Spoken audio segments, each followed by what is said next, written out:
மோட்சலோகம் சேர்ந்திடுவோம் என்று பாடின வண்ணமாக ஆண்டவருடைய வருகை மிகவும் சமீபமாக இருக்கிறது. இன்றைக்கு உலக நாடுகளிலே பஞ்சங்கள், எல்னினோ என்று சொல்லக்கூடிய வெப்ப அலையினால ஐரோப்பாவில் ஆயிரக்கணக்கான மக்கள் மரித்து போனாங்க. கொள்ளை நோய்கள் ஒருபுறம், இன்னும் யுத்தங்கள் உலக நாடெங்கும் நடந்து கொண்டுதான் இருக்கிறது. ஆனாலும் கூட ஆண்டவருடைய வருகை மிகவும் சமீபமாக இருக்கிறது. யுத்தத்தையும் யுத்தத்தின் செய்திகளையும் கேள்விப்படுவீர்கள். கலங்காதபடி எச்சரிக்கையாயிருங்கள். ஜனத்துக்கு விரோதமான ஜனங்களும் ராஜ்யத்துக்கு விரோதமான ராஜ்யங்களும் எழும்பும், கொள்ளை நோய்களும் பூமி எதிர்ச்சிகளும் உண்டாகும் என்று நம்முடைய கர்த்தராகிய இயேசு கிறிஸ்து சொல்லி போனார். ஒரு தகப்பன் தன்னுடைய பிள்ளையை ஒரு வீதியிலே அழைத்து கொண்டு போகிறார். பஸ் போகக்கூடிய இடம். அப்பொழுது அந்த பையன் கேட்குறான், அப்பா எனக்கு பிஸ்கட்டு வேணும், நீங்கள் வாங்கி கொடுங்க அப்படின்ட்டு தகப்பன்ட்ட கேட்குறான். உடனே அவனுக்கு அந்த பையனுக்கு பக்கத்தில் இன்னும் ஒரு பையனும் நின்றுக்கிட்டு இருக்கான். இதை உணர்ந்த தகப்பன் என்ன செய்யறாருன்னா, தன்னுடைய பிள்ளைக்கு மாத்திரம் என்ன செய்யல, பிஸ்கட்டை வாங்கி கொடுக்கல, பக்கத்தில் இருந்த அந்த பையனுக்கும் பிஸ்கட்டை வாங்கி கொடுத்தா. 2 பேரும் சாப்பிட்டுட்டு இருக்காங்க. பஸ்ஸு வருது. அப்பொழுது தகப்பன் தன்னுடைய தான் பெற்ற பிள்ளையை என்ன செய்கிறார், கூட்டிக்கிட்டு பஸ்ஸில் ஏறி போயிட்டார். அப்படித்தான் இன்றைக்கு உலகத்தில் ஆண்டவர் உலகத்தில் உள்ள மக்களை போஷிக்கிறார். பசியினால் கஷ்டப்படுகிறார்களா, உணவு கொடுக்கிறார். இன்றைக்கு உலகத்தில் 800 கோடி ஜனங்கள் இருக்கிறார்கள். அனைத்திற்கும் அவர் உணவு கொடுக்கக்கூடியவராக இருக்கிறார். ஆனால் தம்முடைய பிள்ளையை ஆண்டவர் என்ன செய்வார், அழைத்து செல்ல வருவார். அதுக்கு ஒரு நிபந்தனை இருக்கிறது. ஆண்டவரே, நான் பாவத்தில் உழன்று வாழ்ந்து கொண்டிருக்கிறேன். என்னுடைய பாவங்களை மன்னிப்பதற்காக வேண்டிய பரலோகத்தை விட்டு இந்த பூமிக்கு இறங்கி வந்தேன். எனக்காக அந்த கொல்கத்தாவின் மலையில உம்முடைய வெளியேறப்பட்ட இரத்தத்தை சிலுவிலை சிந்தினேன் என்பதை நான் உணர்கிறேன். என்னுடைய பாவங்களை மன்னியும், உம்முடைய இரத்தத்தினால் என்னுடைய பாவங்களை கழுவு என்று சொல்லும்போது நாம் அவருடைய பிள்ளையாக மாறுவோம். ஆண்டவர் இந்த வேளையில கூட வரலாம், இரவு வேளையில வரலாம், காலையில் வரலாம். ஆனாலும் நாம் என்ன செய்ய வேண்டும், ஆயத்தமுள்ளவர்களாக இருக்க வேண்டும். பிரியமானவர்கள், இந்த வேதாமத்தை நினைத்து பார்க்கும் போதெல்லாம் நம்முடைய கரங்களில் இந்த தமிழ் வேதாகமம் கிடைத்திருக்கிறதுனா அதற்கு முன்னோடியாக இருந்த பர்தலோமையஸ் சீகன் பால்க் அவர்களை நாம் மறந்துவிடக்கூடாது. அவர் 1682 வருஷத்தில் ஜெர்மனி தேசத்தில் சாக்சானி என்ற ஒரு இடத்தில் அவர் பிறந்தார். அவர் இளம் வயதிலே தன்னுடைய தகப்பனாரை இழந்து விடுகிறார். ஆனாலும் கூட அவர் சிறு வயதிலே வேதாமத்தை கற்கவும், ஜெபிக்கவும், சுவிசேஷம் அறிவிக்கவும், சமுதாய பணிகளை செய்யவும் ஆர்வம் உள்ளவராக இருந்தார் சீகன் பால். அப்பொழுது அவர் ஆஸ்லே என்ற நகரத்தில் போய் இறையலை கற்றுக்கொள்கிறார். பைபிள் காலேஜுக்கு போய் அங்கு என்ன செய்கிறார், அவர் கற்றுக்கொள்ளுகிறார். வேதத்தை, இறையலை அவர் கற்றுக்கொள்ளுகிறார். அது மாத்திரமல்ல, அவர் அங்கு ஜெர்மனியில் உள்ள ஒரு மன்னர் என்ன செய்கிறாருன்னா, அப்பொழுது ஜெர்மனிக்கும் தரங்கம்பாடிக்கும் ஒரு தொடர்பு இருந்தது. தொடர்பு இருக்கின்ற வேளையிலே அப்பொழுது இவர் முதல் மிஷனரியாக சீகன் பால்க் அவர்கள் என்ன செய்கிறார், தரங்கம்பாடிக்கு வருகிறார். எப்போ வர்றாருன்னா 1706 வருஷம். 24 வயசுல அவர் என்ன செய்யறாரு? இந்தியாவுக்கு வர்றார். இந்தியாவுக்கு வந்து தரங்கம்பாடி உள்ள தமிழ் மொழியை கற்றுக்கொள்ள வேண்டும் அல்லவா? அதனால அங்குள்ள அறிஞர்களிடம் தேடி தமிழ் மொழியை கற்றுக்கொள்ளுகிறார். தமிழ் மொழியை கற்றுக்கொள்வது மாத்திரமல்ல, அவர் இரவும் பகலுமாக வேதத்தை பகுத்து தமிழிலே பகுக்க வேண்டும் என்று சொல்லி அவர் என்ன செய்கிறார்? கஷ்டப்படுகிறார். இரவும் பகலுமாக வேதத்தை என்ன செய்கிறார்? தமிழ் கிறிஸ்துவ நூல்களை அவர் உருவாக்கி இருக்கிறார். தமிழ் இலக்கியங்களை உருவாக்கி இருக்கிறார். அது மாத்திரமல்ல, அந்த தரங்கம்பாடியில பெண்களுடைய கல்விக்கு, அந்த காலத்துல பெண்கள் கல்வி கற்க முடியாது. அதனால அவர் என்ன செய்கிறார் என்றால், பெண்கள் கல்விக்காக பள்ளிகளையும் குழந்தைகளுக்கும் ஏழைகளுக்கும் பள்ளிகளை உருவாக்குகிறார். சந்தை வெளிகளிலே மக்கள் பேசக்கூடிய மொழிகளிலே தமிழ் மொழிகளை கற்றுக்கொண்டு தமிழிலே அகராதி எழுதக்கூடியவராக இருந்தார். 1714-15 தமிழ் வேதாகமத்தை அவர் என்ன செய்கிறார்? மொழிபெயர்க்கிறார். அவர் பிறந்தது 1682 ஜூலை 10 இந்தியா தரங்கம்பாடி வந்தது 1706 ஜூலை 9. அவர் இறந்தது 1719 வருஷம் பிப்ரவரி மாதம் 23. அவருடைய வாழ்நாட்களை பார்க்கும்போது 36 ஆண்டுகள். 36 ஆண்டுகளிலே அவர் தமிழ் வேதாகமத்தை என்ன செய்திருக்கிறார்? மொழிபெயர்த்திருக்கிறார்.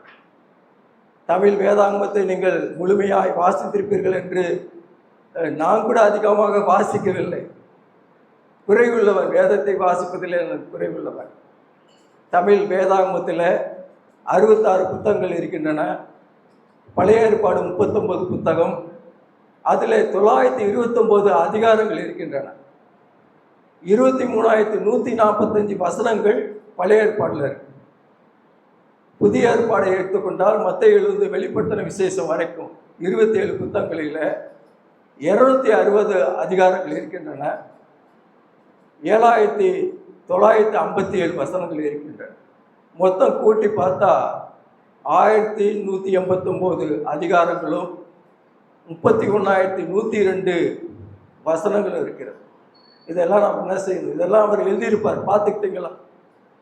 36 வயது வரைக்கும் தரங்கம்பாடியிலே இருந்து மக்களுக்காக நம்முடைய கரங்களில் இன்றைக்கு வேதாகமம் இருக்கிறது என்றால் அதை நாம் எவ்விதமாக மதிக்க வேண்டும் தெரியுமா? தன்னுடைய வாழ்நாட்கள் எல்லாம் வேதாம மொழிபெயர்ப்பில் தமிழ் வேதாமத்தை கொடுக்க வேண்டும் என்ற அந்த எண்ணத்தோடு அவர் என்ன செஞ்சிருக்கிறார்? உருவாக்கி வைத்திருக்கார். ஆனால் தான் இந்த வேதம் தான் இன்னைக்கு எனக்கு என்ன செய்யுது? சோறு போட்டுக்கிட்டு இருக்கு. அதனால வேதத்தை நாம் இன்றைக்கு 26வது ஆண்டில் நம்ம ஆளுக்கிறோம், 2026. ஆனால் இன்றைக்கு என்ன செய்யுது? டிஜிட்டலில் வந்து இருக்கிறது, மொபைல் ஃபோனில் இருக்கிறது. தயவு செய்து மொபைல் ஃபோனில் என்ன செய்யுங்க? வீட்டில் யூஸ் பண்ணிக்கோங்க. பைபிளை என்ன செய்யுங்க? பைபிளை படிக்கிறீங்க, மற்ற காரியங்களை பார்க்கிறீர்கள் என்றால் என்ன செய்யுங்க? வீட்டில் மற்ற இடங்களில் நேரம் கிடைக்கிற நேரத்தில் வேதாகமத்தை எடுத்து வாசிக்கலாம் இந்த மொபைலில்.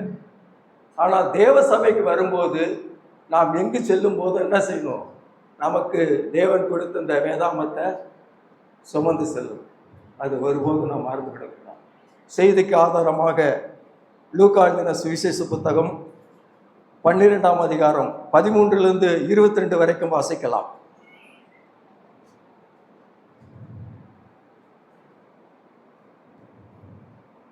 எடுத்தவர்கள் வாசிக்கலாம். லூக்கா 12 13 22 வரைக்கும்.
ஆண்டவர் வாழ்ந்த நாட்களில் ஜனக்கூட்டத்தில் ஒரு மனிதன் ஆண்டவரை பார்த்து கேட்குறான், என் சகோதர இடத்துலேருந்து எனக்கு சேர வேண்டிய பங்கை பிரித்து கொடுக்க வேண்டும், அதை நீங்கள் வாங்கி கொடுங்க அப்படின்னு கேட்கும்போது ஆண்டவர் சொல்லும்படி காரியம் நியாயாதிபதியாக இல்லை, பங்கிடுகிறவனாக இல்லை அப்படிங்கிறார். அது மாத்திரமல்ல, ஒருவனுக்கு திரளான ஆசைகள் இருந்தாலும் அது அவனுக்கு ஜீவன் அல்ல. எல்லாம் இருக்கு, நமக்கு வாழ்க்கையில நிம்மதி இருக்கா? யோசித்து பாருங்க. எல்லாம் இருக்கும். உலகத்துல மனிதன் எதற்காக பிரயாசப்படுகிறான்? குழந்தை பருவத்திலிருந்து, இளமை பருவத்திலிருந்து, வாலிப பருவத்திலிருந்து புருஷர் பருவத்துக்கு வந்து கடைசியில் முதிர் வயதாகி அவன் நினைக்கக்கூடிய காரியங்களை இந்த உலகத்தில் நாம் சபதரிக்க வேண்டும். உலகத்தை நோக்கி தான் நம்முடைய எண்ணங்கள் எல்லாம் இருக்கிறது. பொருளாசை கூட அது விக்கிர ஆராதனை தான். பொருளாசை குறித்து நீங்கள் எச்சரிக்கையாக இருங்கள் என்று ஆண்டவர் சொல்லியிருக்கிறார். பொருளாசை ஒரு விக்கிர ஆராதனை, சிலைகளை அல்ல. சிலைகளை வணங்குவது விக்கிர ஆராதனை என்று சொல்லுகிறோம். ஆனால் பொருளாசை மனிதனுடைய வாழ்க்கையில் அது விக்கிர ஆராதனை. இங்கு ஒரு மனிதனுக்கு அவர் ஓமையை சொல்லுகிறார். அங்குள்ளவனுக்கு சொல்றார், ஓமை சொல்லுகிறார். ஒரு நல்ல நிலம் நிறைய வைத்திருப்பார் போல இருக்கவர். நிலம், அதிகமான நிலம், ஒரு 10 ஏக்கர் 15 ஏக்கர் கூட இருந்திருக்கலாம் போல. அந்த ஏக்கர்ல அந்த 15 ஏக்கர்களிலும் தானியம் நல்லா வளர்ந்துருச்சு. தானியம் அதிகமாக வளர்ந்த பிறகு அவனுக்கு கவலை வந்துருச்சு. பார்த்தீங்களா? பணம் இருந்தாலும் கவலை, பணம் இல்லாட்டினும் கவலை. உண்மைதானே? பணம் அவசியம் மனிதனுக்கு தேவை. பணம் இல்லாட்டினா ஒன்றும் செய்ய முடியாது. அவன் என்ன நினைக்கிறான்னா, எனக்கு இருக்கக்கூடிய அந்த குடோனை நான் என்ன செய்வேன், இடிப்பேன், இடிச்சு பெருசா கட்டுவேன். மனுஷன் அப்படிதான் நினைக்கிறான். ஒரு வீடு வாங்கிட்டானா இன்னொரு வீடு வாங்கிடணும். அடுத்தவன் ஒரு கார் வாங்கிட்டானா நான் அவனை போல இன்னொரு கார் வாங்கிடணும். அவன் இடித்து என்ன செய்யறான், கட்டி அதுல என்ன செய்யறான், தானியத்தை சேர்த்து வைக்கிறேன். தானியத்தை குடோன்ல சேர்த்து வைக்கிறான். அவன் சொல்றான், அவன் என் ஆத்துமாவே உனக்காக தான் அவெல்லாம் சேர்த்து வச்சிருக்கான்ப்பா. ஆத்துமாவை பார்த்து சொல்றான், அவனே சொல்லிக்கிறான், உனக்காக தான் நான் சேர்த்து வச்சிருக்கேன். நீ என்ன செய்ய, புசித்து குடித்து பூரிப்பாயிரு. என்ன சொல்றாரு, புசித்து குடித்து பூரிப்பாயிரு. பிரசங்கில அங்கே 3ஆம் அதிகாரம் 12வது வசனத்தில் போடப்பட்டிருக்கிறது, நாம் புசித்து குடிப்பது எல்லாம், யாவரும் புசித்து குடிப்பதெல்லாம் தேவனுடைய அனுக்கிரகம். மறந்து விடக்கூடாது. தேவனுடைய, இன்னைக்கு நமக்கு ஒரு உணவு கிடைக்கிறதா? ஒருவேளை உணவு இல்லாமல் எத்தனை பேர் இருக்கிறாங்க பார்த்துருக்கீங்களா? டவுனில் நீங்கள் பார்த்தீங்கன்னா, காலையில் பார்த்தீங்கன்னா ஆட்டோவில் வச்சு அந்த பேக்கில் ஒரு பொட்டணங்கள்லாம் வச்சு தெருவோரத்தில் உட்காந்துருக்காங்க பார்த்தீங்களா, ரோட்டோரத்தில் அவங்களுக்கு உணவு கொடுக்குறாங்க. நீங்கள் பார்த்துருக்கீங்களா? பார்க்கலையா? நான் பார்த்துருக்கேன். நானும் ஒரு சில மக்களுக்கு கொடுத்துருக்கிறேன், வாங்கி கொடுத்துருக்கிறேன். பசியை ஆற்றுவதற்கு, ஒருவேளை பசியை ஆற்றுவதற்கு உணவுக்காக என்ன செய்கிறாங்க மக்கள், என்ன செஞ்சிட்டு இருக்காங்க. அது என்ன செய்ய, நம்முடைய தேவனுடைய அனுக்கிரகம். இந்த உலகத்தில் நான் மகிழ்ச்சியாக இருப்பதும் 3:12-13 பிரசங்கியில் நன்மை உலகத்தில் நன்மை செய்வது அல்லாமல் வேறு நன்மை என்ன செய்யல மனுஷனுக்கு இல்லைன்னு சொல்றேன். நல்லா புரியுன்னு நினைக்கிறேன். பணப்பிரியன் பணத்தினால திருப்தி அடைய மாட்டான். செல்வப்பிரியன் செல்வத்தினால திருப்தி அடைய மாட்டான். பாருங்க, பணம் கட்டுக்கட்டா இருக்கும், அவனுக்கு தூக்கம் வராது. அவன் இறந்து போனாலும் என்ன செய்வாங்க, அவன் பக்கத்தில் பணத்தை வச்சு அவன் ஆத்துமா சாந்தடைன்னு சொல்லிட்டு என்ன செய்வாங்க. அப்போ அங்கே பார்த்துருக்கீங்கல்ல. அப்போ ஆண்டவர் அவனை சொல்றாரு, அங்கே ஆண்டவர் சொல்றாரு, மதிகேடனே, முட்டாளே, பைத்தியக்காரனே, இன்று உன்னுடைய ராத்திரியில உன்னுடைய ஆத்மா எடுத்துக்கொள்ள போடுமானால் நீ சேகரித்தவைகள்லாம் யாருக்கு போகும்? யோசித்து பாருங்க. ஆஸ்தியும் வீடும் ஆஸ்தியும் பிதாக்களுக்கும் சுதந்திரம். புத்தியுள்ள மனைவியோ கர்த்தரருளும் ஈவு. மனைவியை கண்டடைவன் நன்மையானதை கண்டடைகிறான், கட்டிடத்திலும் தயவை பெற்றுக் கொள்ளுகிறான். குடும்பம் நல்லா இருக்கணுங்க. வாழ்க்கையில கணவன், மனைவி, பிள்ளைகள், நமக்கு கொடுத்திருக்க பேர பிள்ளைகள், நாம் என்ன செய்யணும்? சந்தோஷமா இருக்கணும், மகிழ்ச்சியா இருக்கணும். அப்ப மதிகடனேங்கிறார் அவனை பார்த்து, நீ சேகரித்து வைத்தவெல்லாம் என்ன ஆகும்? அவன் இறந்து போயிட்டு அவன் இங்க என்ன செய்வாங்க? அவன் ஆண்டவரை ஏற்றுக்கொள்ளாது இருந்திருப்பானா, அவனை என்ன செய்வாங்க? எரிச்சிருப்பாங்க. இல்லாட்டினா ஆண்டவுக்குள்ள மறித்திருந்தானா என்ன செய்வாங்க? அவங்களுக்கு புதைச்சிருப்பாங்க. 6 அடி நிலம்தான்.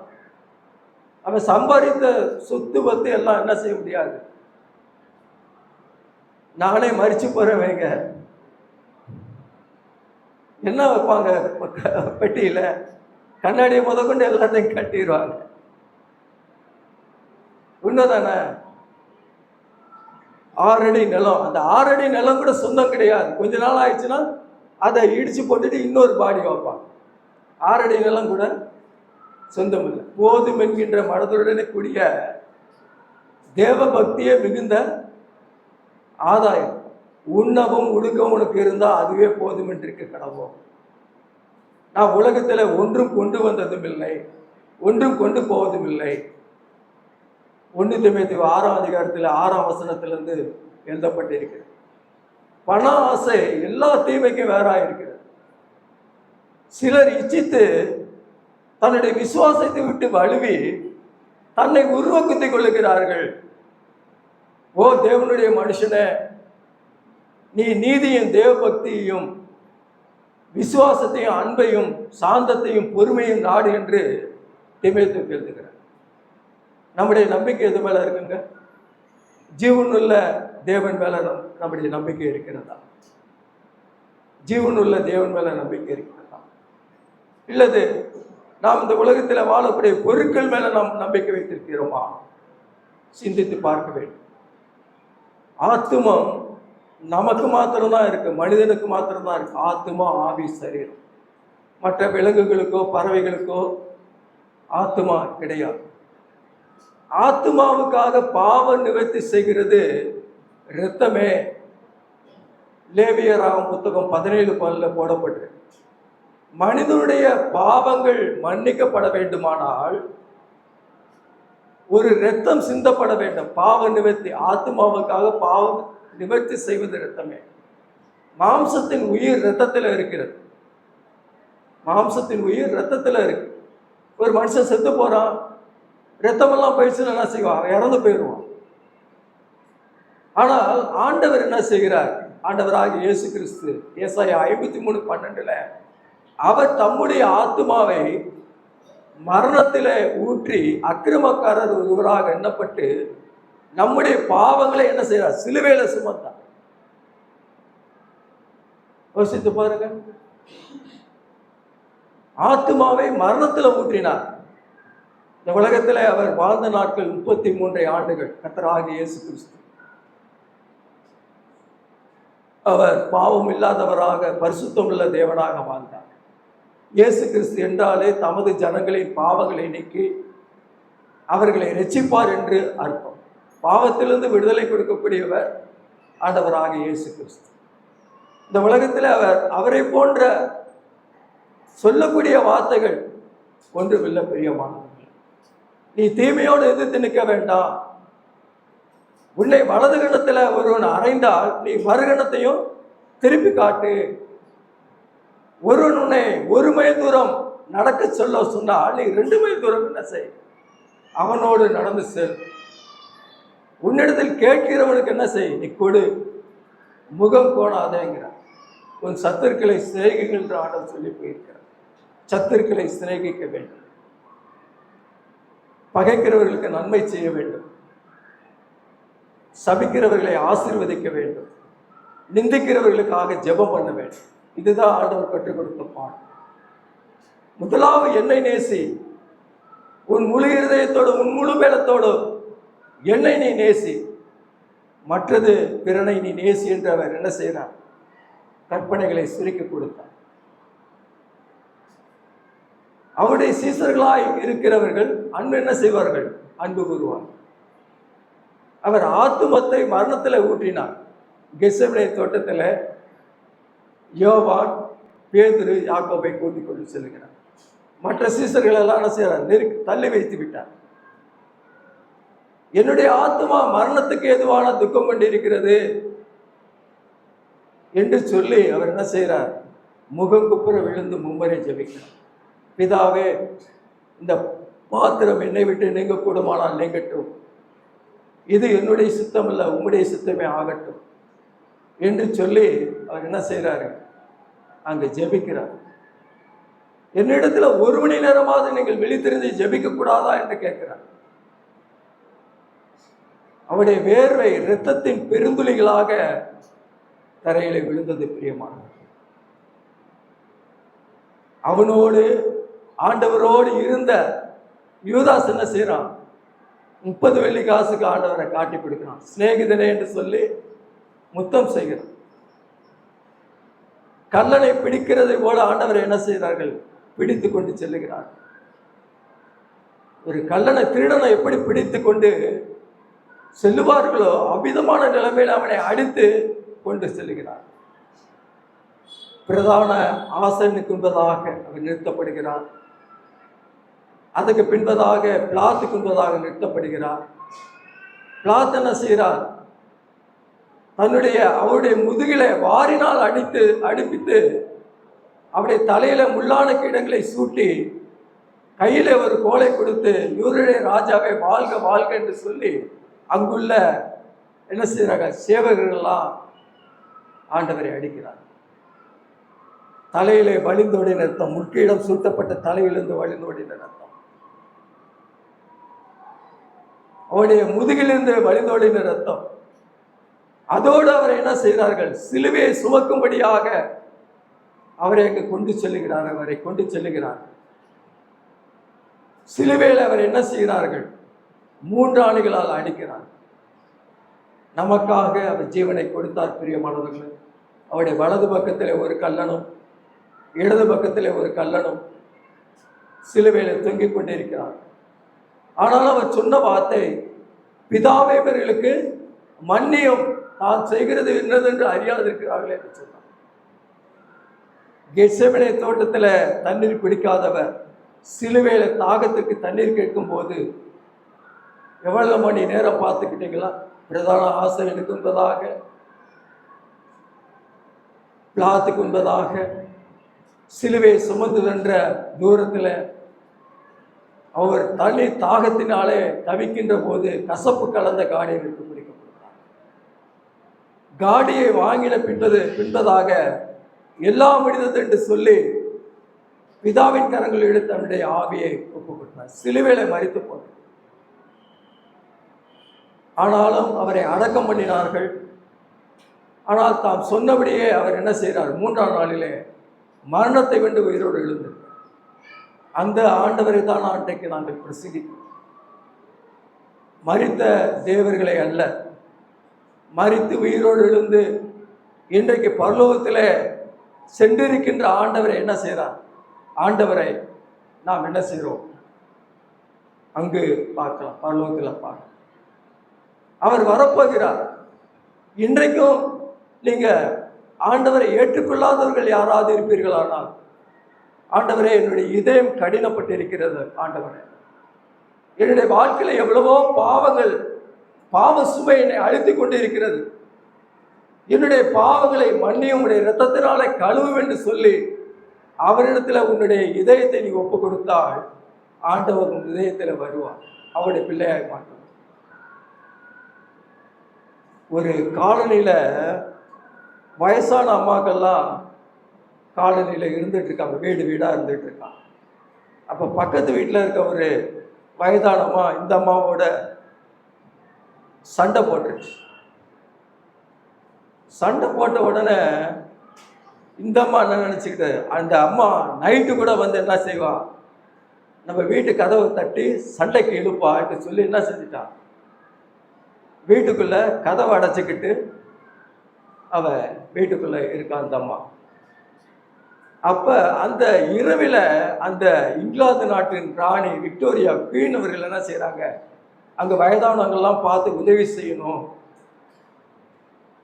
வயதானவங்களை பார்த்து உதவி செய்யணும் வாங்க அப்படின்னு சொல்லிட்டு ஒவ்வொரு வீடா தட்டி கதவை தட்டி உள்ள போய் எல்லாம் பண்ணிட்டு.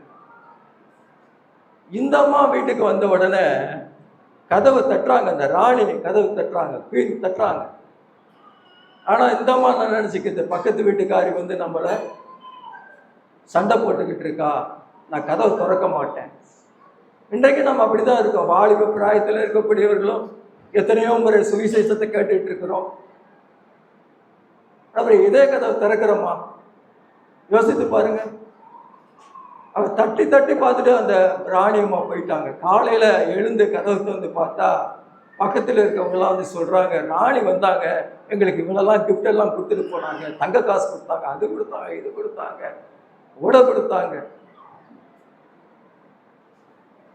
இதய கதவை அவர் தட்டுகிறார். மனிதர்கிட்ட பணத்தை கேட்கலாம், ஆண்டவர் பணத்தை கேட்கலாம்.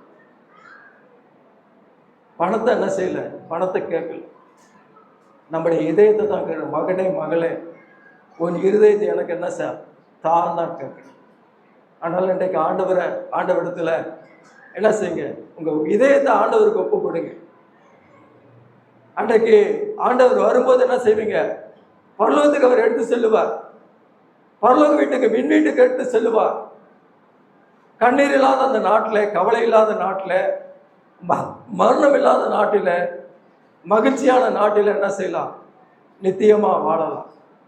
அவரை ஓயாமல், ஆண்டவரை ஓயாமல் துதிக்கக்கூடிய துதி பாடல்களை பாடிக்கொண்டு இருக்கலாம். ஜீவ விருட்சத்தின் கனியை புசித்து வாழலாம். அங்கு பொற்றளத்தினால் நடக்கக்கூடிய அந்த வீதியில, பொன் வீதியில என்ன செய்யலாம், நடந்து போகலாம். உங்களுக்கு அந்த ஆசை இருக்கா? ஆண்டவர் இயேசு எனக்காக ஒரு ஸ்தலத்தை ஆயத்தம் பண்ணி வைக்கிறேன், நான் ஆயத்தம் பண்ணி என்ன பண்ணு, நான் வந்தவங்களை நான் அழைத்து செல்ல போகிறேன் என்கிறார் அல்லவா? அதனால நமக்காக வைத்திருக்கக்கூடிய அந்த சோகம் இன்றைக்கு உன்னுடைய வாழ்க்கையை நீ ஒப்பு கொடுத்தால், உன் இதய கதவை திறந்து கொடுத்தால், உன்னுடைய பேர் ஜீவ புத்தகத்தில் எழுதப்படும். அதை நாம் என்ன செய்யக்கூடாது, மறந்து விடக்கூடாது. பிரியமான அந்த பணக்காரனை போல சேர்த்து வைக்கிறது நல்லதுதான், உண்மைதான். கஷ்ட காலத்தில், வயசான காலத்தில் கொஞ்சம் இருந்தால் என்ன செய்யலாம், பயன்படுத்திக்கலாம். காசு இருந்தால், அதிகமான காசு இருந்தால் சுவிசேஷ விதைகளை விதைங்க, சுவிசேஷத்தை அறிவிங்க. ஆத்துமாக்களை ஆதாயப்படுத்துகிறவன் ஞானம் உள்ளவன். தானியத்தை கட்டி வைக்கிறவனை ஜனங்கள் சபிப்பார்கள், விற்கிறவருடைய தலையிலும் ஆசீர்வாதம் தங்குன்ற பொழுது நமக்கு கொடுத்திருக்கக்கூடிய அந்த தானிய விதை சுவிசேஷம் பிரியமானது. நேற்று கூட கடையில் ஒரு பொருள் வாங்கிட்டு இருந்தேன், மளிகை கடையில். 4 நாள் கடை லீவு அண்ணா. நாங்கள் போய் கருப்பண்ணசாமி கோயிலில் போய் 4 நாள் இருந்து நாங்கள் இது பண்ணோம். அப்போ தான் சொன்னேன், ஆண்டவர் சொன்னேன், ஆண்டவர் உனக்காக ரத்தம் சிந்திருக்காரம்மா, உனக்காக இறங்கி உனக்காக ரத்தம் சிந்திக்கவன் பாவங்கள் மன்னிக்கு விட நீ பரலோகத்தில் உனக்கு இடத்த கொடுத்துருக்கிறார். ஒரு 2 நிமிஷம் சுவிசேஷம் சொல்லுங்களேன். வாய் திறந்து சொல்லலாம்ல, சொல்லலாம்ல. எத்தனை மக்களை பார்க்குறோம் நம்ம. ஒரு நாளைக்கு ஒரு மனுஷனுக்கு சுவிசேஷம் அறிவித்தீங்கன்னா வருஷத்தில் பாருங்க 365 பேர். அவன் ரசிக்கப்படுறானா ரசிக்கப்படாத யோசித்து பாருங்க. நேற்று கூட எங்கள் வீட்டில் கூட்டம் நடந்தது. எல்லாருக்கும் அழைப்பு கொடுத்துருந்தோம். பக்கத்து வீட்டில் ஒரு பொண்ணு மீனா மட்டும்தான் வந்திருந்தேன். எங்கள் வீட்டில் காமனில் இருக்க அந்த பக்கத்தில் இருக்க மோகனாண்ட மட்டும்தான் வந்திருந்தேன். மற்றவங்களாம் வரல. ஏன் இதே கதை கடினப்படுத்திக்கிறாங்க. ஏதோ மதத்தில் சேர்த்துருவாங்களோ. எனக்கு மனசு துக்கமாக தான் இருந்தது. சொன்னேன், நான் வீட்டில் கூட சொன்னேன், நம்ம இவ்வளோ தூரம் அழைச்சிருக்கோமா. மற்ற நேரத்திலலாம் பேசுகிறாங்க, பழகுறாங்க, அது செய்கிறாங்க, இது செய்கிறாங்க. கூட்டத்துக்கு வர்றதுக்கு வாய்ப்பு இல்லை. அதனால் நம்முடைய வாழ்க்கையில் சுவிசேஷத்தை அறிவிப்பதற்கு நம்முடைய பணத்தை என்ன செய்யணும்? செலவு பண்ண கொடுக்கணும். நன்மை செய்யவும் தான தர்மம் செய்யவும் மறவாதிருங்கள். எபிரேயர் 13:16 போடப்பட்டிருக்குல்ல. அந்த பலியின் மேலே தேவன் என்ன செய்கிறார்? பிரியமாக இருக்காராம். தேவன் நம்முடைய நற்கிரிகளாம் கண்டு பிதாவாகி தேவன் என்ன செய்வார்? பிதாவாகி தேவனுடைய நாமம் மகிமைப்படும். நம்முடைய உலகத்துக்கு நாம் வெளிச்சங்களாக இருக்கோம். உலகத்துக்கு நாம் உப்பாக இருக்கிறோம். நம்முடைய வெளிச்சம் மற்றவர்களுக்கு என்ன செய்யணும்? காட்டணும். வெளிச்சத்தை காட்டணும். இருளை காட்டிக்கிட்டு இருக்கக்கூடாது. வெளிச்சத்தின் பிள்ளைகளாக இருக்கணும். விசுவாச குடும்பங்களில் உன்னால் உதவி செய்ய முடியலையா? அவங்களுக்காக ஜெபம் பண்ணு. விசுவாச குடும்பங்கள் உனக்கு தேவை இருக்கு, அவங்களுக்கு தேவை உள்ளவங்களுக்கு உன்னால் என்றதை கொடு. உதவி செய்ய முடியுமா? செய். ஆண்டவரை தான் விரும்புகிறார். வாழ்க்கையில் நம்முடைய வாழ்க்கையில் கவலைப்படக்கூடாது. எண்ணத்தை உண்போம் வாசித்தோம். 22ஆம் வசனத்தில் வாசித்தோம் அல்லவா? எண்ணத்தை உண்போம் எண்ணத்தை உடுப்போம் என்று கவலைப்படாதீர்கள். ஆகாயத்து பட்சிகளை கவனித்து பாருங்கள். அவைகள் விதைப்பதும் இல்லை, அறுப்பதும் இல்லை, களஞ்சியத்தில் சேர்த்து வைப்பதும் இல்லை. அது சேர்த்து வைக்குதா? குருவி காக்காது சேர்த்து வைக்குதா? கவலைப்படுதா? கவலைப்படாதிருங்கள். கவலைப்படுகிறதுனால ஒருவன் தன்னுடைய சரீரத்தின் அளவை கூட்டவும் முடியாது, குறைக்கவும் முடியாது. நாளை தினத்தை குறித்து நீ என்ன செய்ய? கவலைப்படாத. ஆண்டவர் சொல்றாரு, நாளை தினத்தை குறித்து கவலைப்படாதப்பா. அண்டண்ட நாளுக்கு அண்டண்ட பாடு உனக்கு போதும். முதலாவது தேவனுடைய ராஜ்யத்தையும் அவருடைய நீதியும் தேடுங்கள், அப்போது உனக்கு என்ன செய்யும்? கூட கொடுக்கப்படும். அதனால் நம்முடைய வாழ்க்கையில் ஆண்டவர் அந்த மனிதனை போல இல்லாமல், அன்றைக்கு ஆண்டவர் சிலுவையில் பாருங்கள், இந்த உலகத்தில் அவர் வாழ்ந்த 33 ஆண்டு தான் வாழ்ந்தார். சாகர டயத்தில் கூட என்ன செய்கிறார்? கல்லனை ரசிக்கிறார். கல்லன் என்ன செய்கிறான்? பரதேசில உனக்கு இடம் உண்டுன்னு சொல்றார்.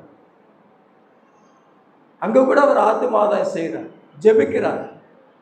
சீகன் பார்க்க பாருங்க, இந்த 36 ஆண்டுகள் தான் இந்த உலகத்தில் இருந்தார். இன்றைக்கு தமிழ் வேதாகமத்தை நாம் படித்து கொண்டு இருக்கிறோம் என்றால் அவர் அன்றைக்கு தன்னுடைய உடல் ஆஸ்தி எல்லாவற்றையும் விட்டு அவர் முயற்சி செய்து எழுதி வைத்தபடினால்தான் இன்றைக்கு நாம் என்ன செய்கிறோம்? வேதாகமத்தை வாசிக்கிறோம். அதனால் சிந்திக்கக்கூடியவர்களை, நம்முடைய வாழ்க்கை எப்படி இருக்கிறது? இந்த மனிதனை போல ஆத்துமா, என்னுடைய ஆத்துமாவை புசித்து பூரிப்பாயிரு என்று சொல்லாமல், ஆத்துமாவே ஆண்டவரே நான் உமக்கு ஒப்பு கொடுக்கிறேன், என்னை உங்களுடைய பிள்ளையாய் மாற்றும் என்று சொல்லி நாம் என்ன செய்யணும்? ஆண்டவருக்கு தன்னுடைய வாழ்க்கையை அர்ப்பணிக்க வேண்டும். பாவத்தில் அழியாதே, தேவனை மறவாதே, இருதயத்தை தட்டுகிறார், இன்றதை திறந்தளிப்பாய். இருதயத்தை தட்டுகின்றார், என்றதை திறந்தளிப்பார். உன்னத தேவன் உன்னை அழைக்கிறார், நம்பியே வந்திடுவாய், நம்பியே வந்திடுவாய். சிலுவை சுமந்தே உமக்காய் அவர் மரித்தாரே, இன்று உன் ஜீவன் போனால் எங்கு நீ சென்றிடுவாய். இந்த வேளை சிந்தனை செய், இயேசுவை அழைக்கிறாரே. இந்த வேளை சிந்தனை செய், இயேசுவை அழைக்கிறாரே. உன்னத தேவன் உன்னை அழைக்கிறார், நம்பிய வந்திடுவாய், நம்பிய வந்திடுவாய். தம்மிடம் வருபவரை இயேசு தள்ளிடவே மாட்டார். தம்மிடம் வருபவரை இயேசு தள்ளிடவே மாட்டார். அன்பு கரம் விரித்தோராய் ஆண்டவர் அழைக்கிறாரே, அன்பு கரம் விரித்தோராய் ஆண்டவர் அழைக்கிறாரே. உன்னத தேவன் உன்னை அழைக்கிறார், நம்பிய வந்திடுவாய், நம்பிய வந்திடுவாய். தேவனுடைய நாமம் இன்றும் இன்றும் மகிமைப்படுவதாக. ஆமென்.